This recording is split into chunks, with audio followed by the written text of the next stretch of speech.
Assalamualaikum warahmatullahi wabarakatuh. Perkenalkan, nama saya Dirta Rani Kartikawati. Saya adalah mahasiswi Universitas IFET Semarang, kelas karyawan dengan NPM 12211100056. Pada kesempatan kali ini, saya ingin mempresentasikan analisis pelayanan digital perusahaan dalam memenuhi tugas pembelajaran ekonomi digital yang diampu mata kuliahnya oleh Ibu Alifta Lutfia Zahra. Baik, langsung saja saya mulai dengan analisis yang pertama, perusahaan dari pemerintah, yaitu Kementerian Komunikasi dan Informatika atau Kominfo. Nah, secara singkat, latar belakang Kominfo ini berperan dalam mengembangkan infrastruktur digital dan memberikan dukungan kebijakan untuk transformasi digital di Indonesia. Nah, mereka ini memiliki roadmap Indonesia Digital 2021 sampai dengan 2024 yang bertujuan untuk meningkatkan aksesibilitas teknologi informasi dan meningkatkan kualitas hidup masyarakat. Nah, di Kominfo ini memiliki layanan digital, salah satunya adalah portal layanan informasi dan pengaduan atau lapor.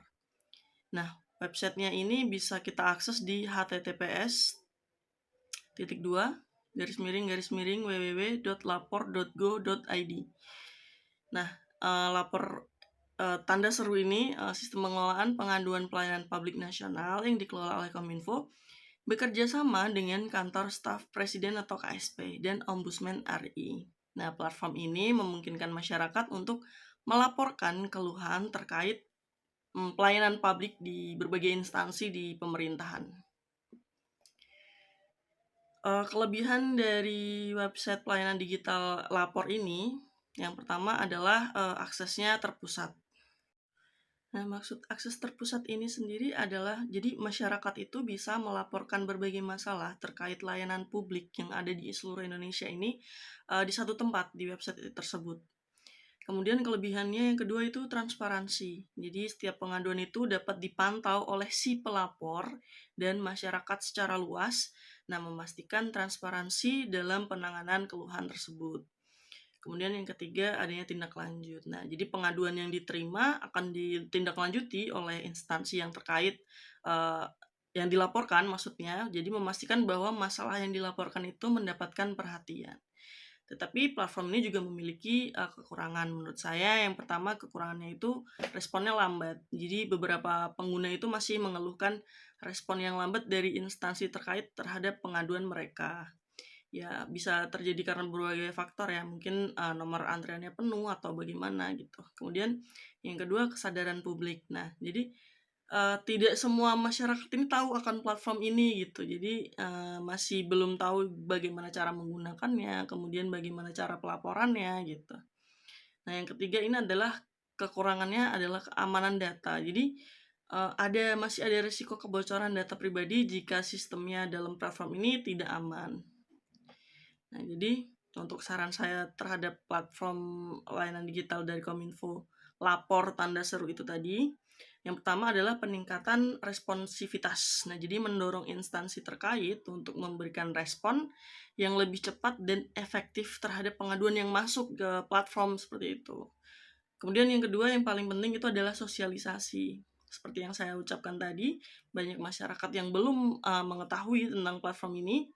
Jadi Kominfo ini baiknya mungkin harus sering mensosialisasikan baik di sosial media maupun di tayangan-tayangan publik seperti itu. Jadi mengadakan kampanye untuk meningkatkan kesadaran masyarakat tentang lapor dan cara penggunaannya.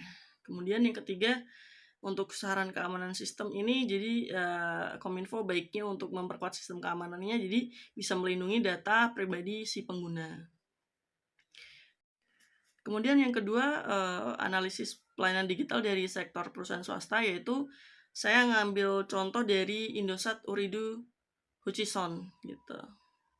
Jadi Indosat Ooredoo Hutchison ini adalah hasil merger antara Indosat dan PT Hutchison Tri Indonesia atau TRI seperti yang kita tahu. Jadi mereka berperan dalam membangun infrastruktur telekomunikasi yang lebih efisien dan mempercepat agenda transformasi digital di Indonesia. Nah, salah satu platform digital pelayanan mereka adalah myIM3. Jadi di website https://myim3.indosat.ooredoo.com, aplikasi pelayanan digital yang disediakan oleh Indosat Ooredoo Cison ini memungkinkan pengguna untuk mengelola akun mereka, kemudian bisa untuk membeli paket data, kemudian mengecek kuota, dan melakukan pembayaran tagihan, serta ada keterangan masa aktifnya kartu tersebut biasanya. Jadi kelebihan dari platform yang saya analisis dari myIM3 ini yang pertama adalah kemudahan pengguna. Jadi user interface-nya atau antarmuka aplikasinya itu memungkinkan pelanggan tuh mudah mempelajarinya gitu, mudah untuk menggunakannya. Jadi pelanggan akan lebih enak untuk misalnya membeli kuota atau membayar tagihan gitu dengan user interface-nya yang mudah dimengerti. Kedua itu transparansi informasi. Jadi penggunanya tuh bisa gampang melihat kuotanya, sisa kuota, kemudian tagihan yang sudah dibayar atau riwayat penggunaan lainnya. Nah, yang ketiga kelebihannya itu ada promosi dan penawaran khusus. Jadi di aplikasi ini tuh sering ada promo gitu. Jadi misalnya kalau pembelian lewat aplikasi kuota 2 GB hanya 10.000. Kalau kita misalnya beli di counter atau voucher seperti itu lebih mahal jatuhnya. Kemudian untuk kelemahannya, yang pertama itu dari aplikasi ini adalah kendala teknis. Jadi beberapa pengguna masih merasakan adanya bug atau masalah teknis. Termasuk saya sendiri kadang juga pas ngebuka itu masih kayak ngebug gitu, kayak stuck gitu. Jadi itu menurut saya suatu kelemahan di aplikasi ini gitu. Kedua ada keterbatasan fitur. Jadi beberapa fitur itu tidak tersedia. Nah, tergantung pada lokasi pengguna atau jenis paket layanan yang digunakan. Yang ketiga ada ketergantungan pada internet. Jadi untuk membuka aplikasi ini harus tetap tersambung dengan internet dan koneksinya harus stabil.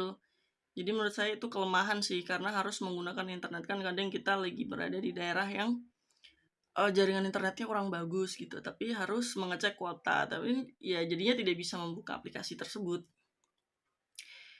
Jadi saran saya untuk yang pertama itu peningkatan stabilitas. Nah, jadi mengoptimalkan aplikasi untuk mengurangi bugnya dan meningkatkan stabilitas dari aplikasinya. Kemudian yang kedua ada pengembangan fitur. Jadi baiknya menambahkan fitur-fitur baru, dilengkapi fitur-fitur barunya. Jadi kita sebagai pengguna juga bisa lebih nyaman dalam menggunakan aplikasinya. Ketiga tentang pelatihan dan edukasi. Jadi baiknya dari Indosat sendiri memberikan panduan, kemudian edukasi kepada pengguna agar kita tuh bisa lebih memaksimalkan penggunaan aplikasinya. Jadi mungkin sering-sering bikin video campaign gitu tentang cara beli kuotanya, buka myIM3 nih, terus klik yang ini gitu. Jadi penggunanya lebih terbiasa untuk menggunakan. Saya kira cukup sekian hasil analisis yang bisa saya sampaikan. Semoga yang saya sampaikan bisa bermanfaat bagi semua. Akhir kata, wassalamualaikum warahmatullahi wabarakatuh. Terima kasih.